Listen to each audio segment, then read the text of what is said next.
कंपाऊंडरकडून औषध घेतल्याने त्यांची पोटदुखी कधीच थांबणार नाही. उपमुख्यमंत्री एकनाथ शिंदे यांची उभाटावर खरमरीत टीका. माजी आमदार राजन साळवींचा शेकडो समर्थकांसह शिवसेनेत प्रवेश.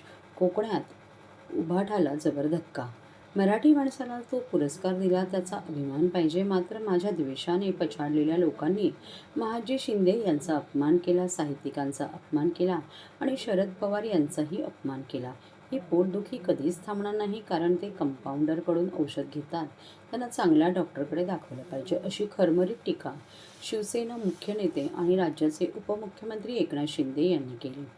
ठाण्यातील आनंद आश्रम येथे राजापूर लांजा मतदारसंघाचे उभाटा गटाचे माजी आमदार राजन साळवी यांनी त्यांच्या शेकडो समर्थकांसह शिंदे यांच्या उपस्थितीत शिवसेनेत प्रवेश केला. यावेळी झालेल्या पत्रकार परिषदेत शिंदे यांनी पुरस्कारांवर टीका करणाऱ्यांचा समाचार घेतला.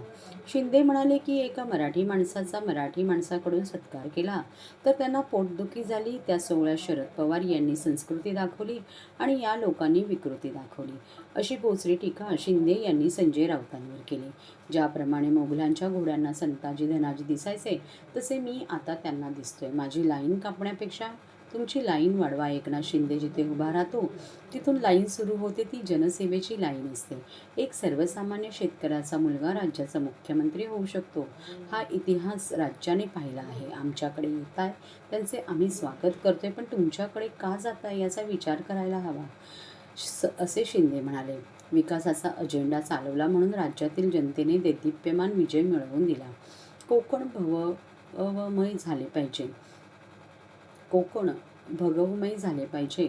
बाळासाहेबांनी कोकणावर प्रेम केले. कोकणाचा राहिलेला विकास आपल्याला करायचा आहे, अशी ग्वाही शिंदे यांनी यावेळी दिली. कोकणातला ठाण्यावाग पुन्हा एकदा गुहेत परतला, अशा शब्दात उपमुख्यमंत्री शिंदे यांनी राजन साळवी यांचे स्वागत केले. साळवी हे रत्नागिरीचे नगराध्यक्ष होते, 3 वेळा आमदार होते, आताही आमदार झाले असते. किरण सामंत, उदय सामंत म्हणाले होते की साळवींना बोलवा आणि तिकीट द्या, अशी आठवण शिंदे यांनी सांगितली. शिवसेना कार्यकर्त्याचा पक्ष असून कोणाच्या मालकीचा नाही. इथं राजाचा मुलगा राजा नाही बनणार, तर जो काम करेल तोच राजा बनेल. पण जी वागणूक दिली गेली म्हणून 2.5 वर्षापूर्वी उठाव करावा लागला. लोकांच्या मनातलं सरकार या ठिकाणी आणावं लागलं, असं ते म्हणाले. गेल्या काही वर्षात किती काही कामे केले. मवियाने जे प्रकल्प बंद पाडले ते सुरू केले. लोकाभिमुख योजना आणल्या म्हणून अनेक लोक शिवसेनेत प्रवेश करत आहेत, असे शिंदे म्हणाले. ज्या पक्षांच्या विचारांना लागली वाळवी तिकडे कसा राहील राजन साळवी, असा टोला त्यांनी उभाटाला लगावला. मी मुख्यमंत्री झालो तेव्हापासून मला वाटत होते राजन साळवी माझ्यासोबत यायला हवे, पण तेव्हा काही लोक आडवे आले होते. आता सगळे स्पीड ब्रेकर दूर करून ते आले, असे शिंदे म्हणाले.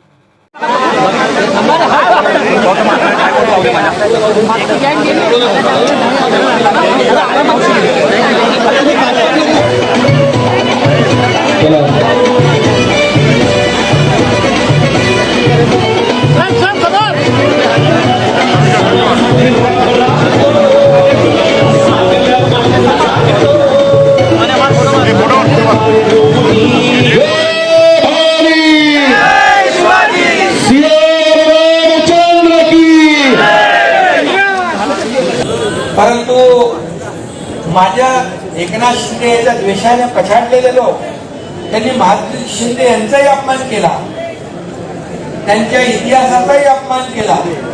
साहित्य संमेलनातले साहित्यिक दलाली करतात असं म्हणाले, साहित्यिकांचाही अपमान केला.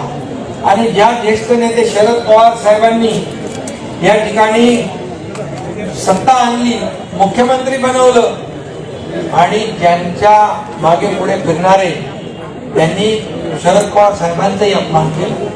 माझं तर जाऊ दे, परंतु त्यांची वृत्ती जी आहे, खेकडा वृत्ती, याच्यावरून दिसते की खऱ्या अर्थाने पवार साहेबांनी जे केलं ते राजकारणापलीकडचं. त्यांनी बोलूनही दाखवलं की राजकारणापलीकडचं जे काही संबंध आहे, नाते आहे, ते निर्माण करण्याचं काम त्यांनी केलं. आणि म्हणून शरद पवार साहेबांनी आपली संस्कृती दाखवली, परंतु ह्या लोकांनी आपली विकृती दाखवली. हा फरक आहे. शरद पवार साहेबांनी हा एकनाथ शिंदे कसा घडला, कसा त्यांनी ठाण्याचा विकास केला, महाराष्ट्राचा विकास केला आणि नागरी शहरी ग्रामीण भागाची जाण असणारा हा एकनाथ शिंदे असा त्यांनी उल्लेख केला.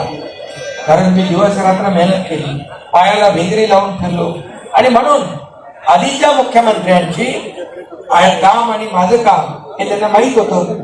कारण त्या मुख्यमंत्र्यांच्या बद्दल त्यांनी स्वतःच्या पुस्तकातच लिहिलं की घरात बसून राज्य कारभार करता येत नाही, राज्य ओळखता येत नाही, राज्य कारभार समजत नाही.